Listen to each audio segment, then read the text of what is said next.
116. This is the one about technical difference and conceptual similarity in Jeet Kune.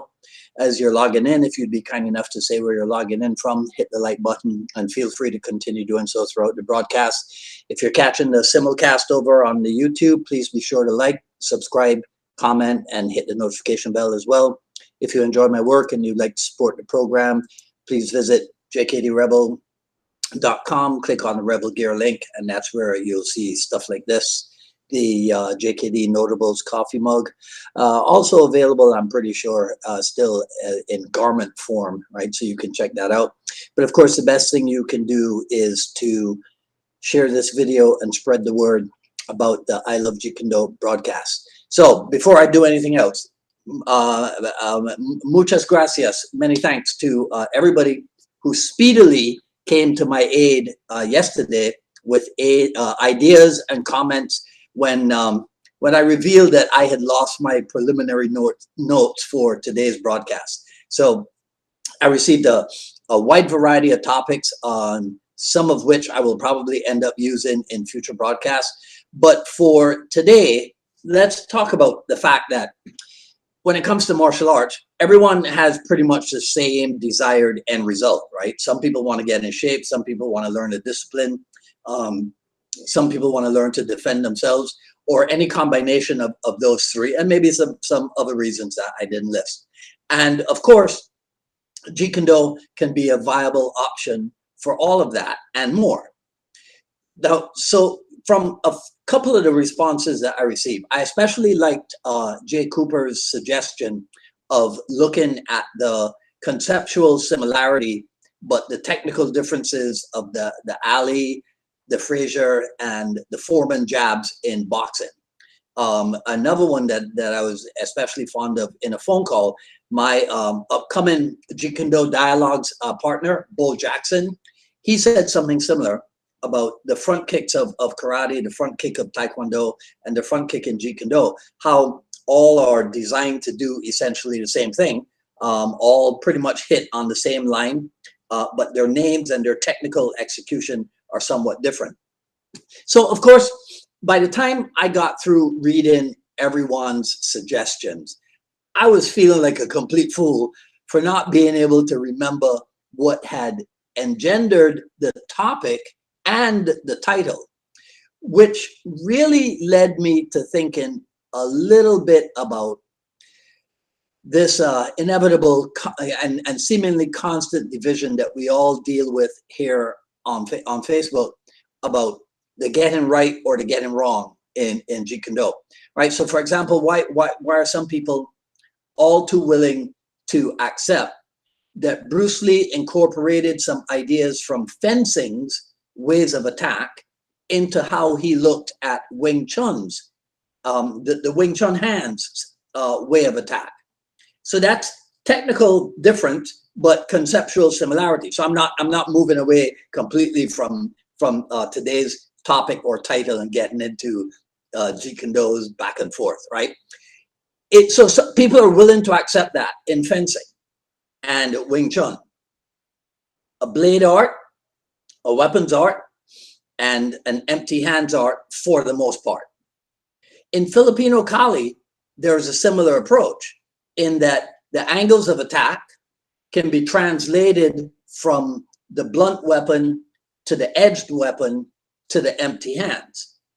Sometimes, if it's not a literal translation, and by that I mean the exact same motion, right? So translation and interpretation, anybody who's spent time training with me, or maybe even listening to me a little bit, will know that those are terms that I use just to keep the linguistic analogy going. So if it's not a literal translation, motion for motion between blunt, edged, and empty hands, it is an interpretation. Another way of saying it's an interpretation can be to say it is a modification, which we all know is something that Bruce Lee did repeatedly. Bruce Lee modified the Wing Chun fighting position to more of a boxing stance, but he modified even the boxing stance a little bit primarily by changing to a strong side forward position. He modified the Wing Chun dummy sets, the way you do sets on the dummy. He modified the hand and the body positions for doing the single-handed chi sao, the dan chi. He modified the northern style kung fu kicks and the taekwondo kicks and wherever else he got his kicking knowledge from. He modified all that.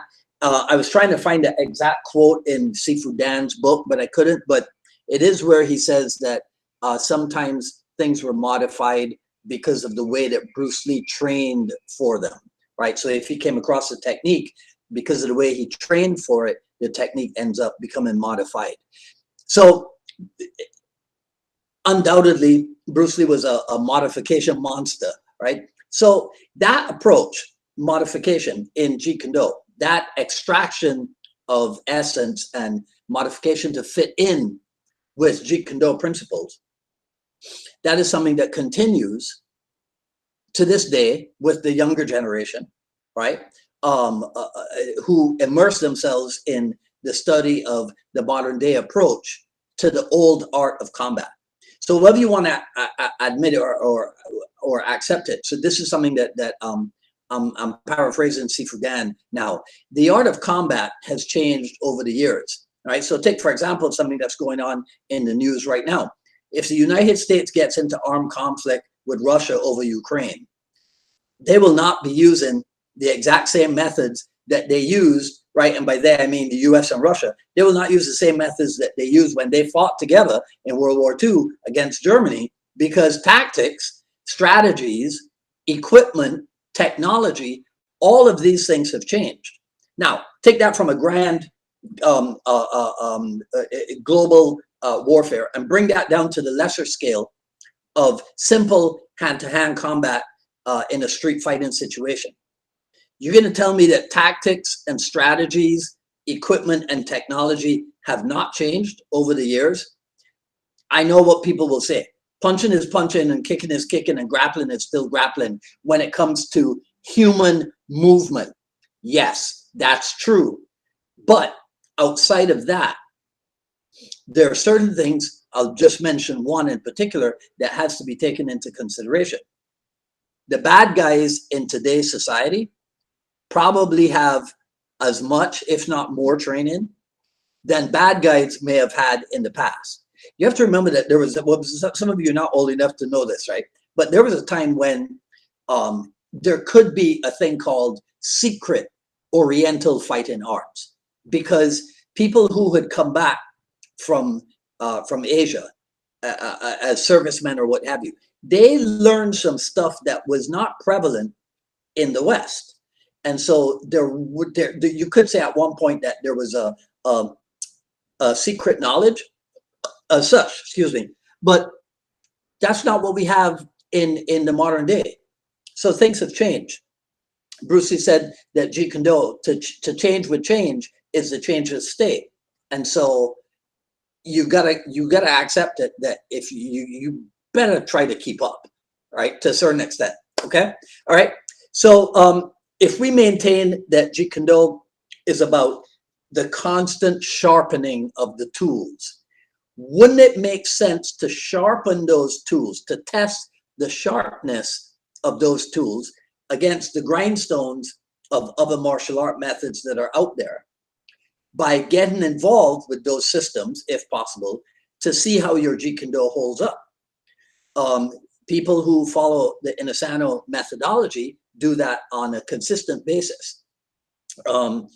If you believe Jeet Kune Do to be about the truth in combat, it's one thing to train, to say that you're training honestly and train combat, like let's say the takedown. So you train the takedown against somebody who doesn't have a whole lot of takedown skill.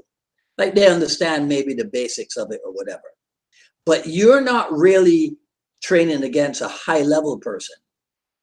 Now you can encounter a high level takedown expert if you go train at a grappling school. So that's my only point. Yes, you could say that you train against grappling, but what's the level? You see, Bruce Lee didn't spend time what's the term? Punching downward, right? When Bruce Lee looked at grappling, he didn't look at grappling with people who didn't have an in-depth understanding of it. No, he trained with Sato Sensei in Seattle. He trained with Jean LaBelle. He trained with Nishioka Sensei in Los Angeles. He trained with high-level people. If you want to raise your level, it's easier to raise your level just by putting yourself at the hands and feet of people who are at a high level. And so that's something that goes on in, let's call it the world of Jeet Kune Do concepts, because people insist on using those terms, right? That's something that goes on in that world more so than in other places, to the best of my knowledge, right?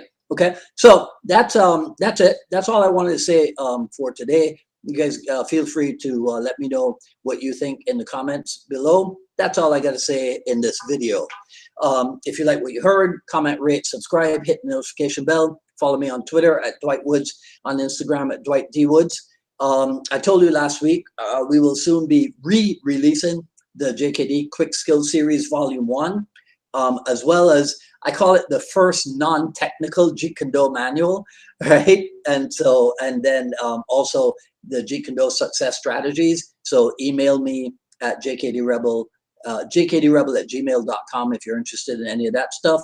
Coming up on Friday the 25th, Jeet Kune Do dialogues with the aforementioned Bo Jackson of, I think I have this right, Tallahassee Integrated Martial Arts. So that should be 6 p.m. on Friday. So come back and see me then. Come back and see Bo. I think we're going to have a great conversation. He's, I said this to him before.